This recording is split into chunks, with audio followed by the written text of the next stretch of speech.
Anggota Komisi 3 DPR RI dari fraksi Nasdem, Rudianto Lalo, mengaku prihatin maraknya masyarakat miskin yang diabaikan ketika melapor ke polisi. Hal tersebut dinilainya mencoreng nama baik institusi Polri. Jargon Polri presisi yang digaungkan Kapolri Jenderal Listio Sigit, acap kali tak sejalan dengan praktik di lapangan. Rudi menambahkan, seringkali kasus yang dilaporkan oleh masyarakat miskin mesti menunggu viral terlebih dahulu kemudian ditangani. Jika terus-menerus seperti itu, dia menilai hal itu tak baik bagi Polri. Sebelumnya, penganiayaan yang dilakukan anak bos roti, George Sugama Halim, kepada Dwi Ayu Darmawati sempat viral di media sosial belakangan ini. Terima kasih pimpinan, anggota DPR yang Komisi 3 yang saya hormati, Pak Kapolda beserta jajaran dan Pak Kapolres Jakarta Timur ya, Jakarta Timur. Mungkin saya mulai dari Polres Jakarta Timur. Ini kasus Pak Kapolres,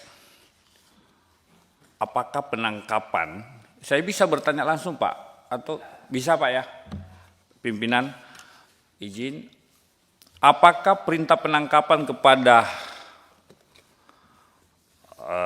tersangka siapa namanya Sugama Halim ya, Jos itu nanti setelah viral di media, ataukah memang sebelumnya sudah ada perintah tangkap misalkan, begitu naik gelar sidik tersangka langsung ada upaya tangkap lalu tahan. Silakan Pak jawab Pak. Ya, terima kasih Pak yang terhormat Pak Roni. Kami sampaikan bahwa setelah naik Rudi namanya, Rudi Lalo, Pak Rudi. Rudal. Siap. Mohon izin, setelah naik sidik, kami melakukan pemeriksaan yang bersangkutan. Kita panggil untuk mau pemeriksaan sebagai saksi pada tahap penyidikan. Iya. Namun yang bersangkutan karena dan orang tuanya karena merasa sudah terancam. Sudah kabur ke Sukabumi itu. Mereka menurut keterangan kepada kami bahwa mereka ke Sukabumi itu karena ada tujuan untuk mengamankan diri dan ada informasi dari salah satu temannya bahwa di Sukabumi ada tempat pengobatan alternatif. Jadi mereka ke Sukabumi dalam rangka itu. Akhirnya kami berkomunikasi dengan orang tuanya dan orang tuanya meminta perlindungan ke kami untuk menjemput dan kami selanjutnya melakukan tahap penangkapan. Berarti sudah viral dulu. Siap, sudah viral dulu baru ada upaya menghadirkan tersangka. Kira-kira begitu Pak Kapolres ya. Pak Kapolres yang saya hormati, ini kita ditonton oleh masyarakat Indonesia saya kira, dan ini juga kami tujukan kepada seluruh jajaran anggota Polri bahwa kalau kemudian laporan masyarakat yang mungkin masyarakat ini dari kaum marginal, ini kita prihatin pimpinan. Ya, kalau dia mentang-mentang dia kemudian miskin, orang kecil, kaum pekerja, ya, lalu kemudian laporannya diabaikan. Seringkali terjadi seperti itu Pak. Diabaikan Pak. Sehingga ini yang mencoreng, menjatuhkan kepercayaan masyarakat kepada Polri. Kita sayang kepada Polri Pak. Kita cinta kepada Polri Pak. Tetapi kalau ada perilaku oknum-oknum seperti ini, yang mengabaikan laporan-laporan polisi, yang kebetulan pelapornya hanya pekerja biasa, ini yang sungguh-sungguh memprihatinkan bagi kita, insan hukum Pak.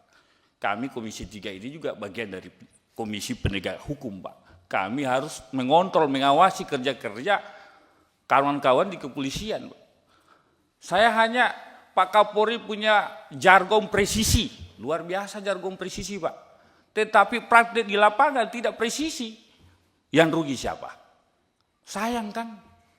Pak Kapolri punya mimpi mereformasi kepolisian Republik Indonesia, tapi langkah-langkah di bawah tidak dikerjakan oleh pasukan di bawah. Ini yang catatan saya Pak Kapolres.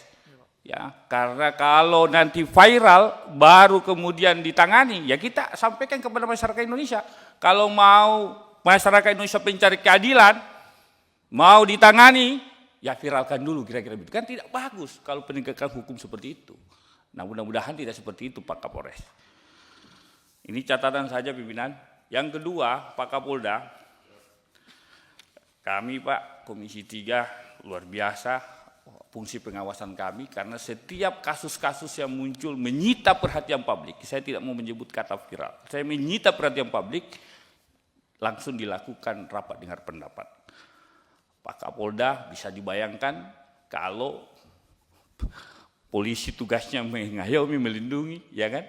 Lalu kemudian penjahatnya adalah oknum. Saya hormat, respect, kemudian ada langkah cepat, kemudian langkah tegas memberhentikan, lalu kita proses ke peradilan.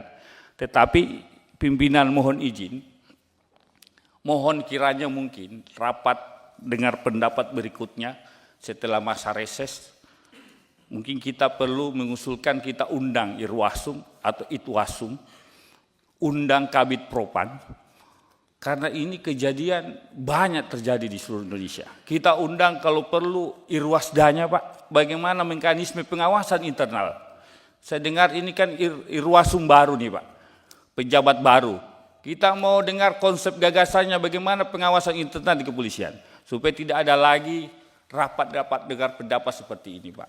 Karena ini semata-mata kita mau kepercayaan publik terhadap institusi polisi itu terjaga Pak.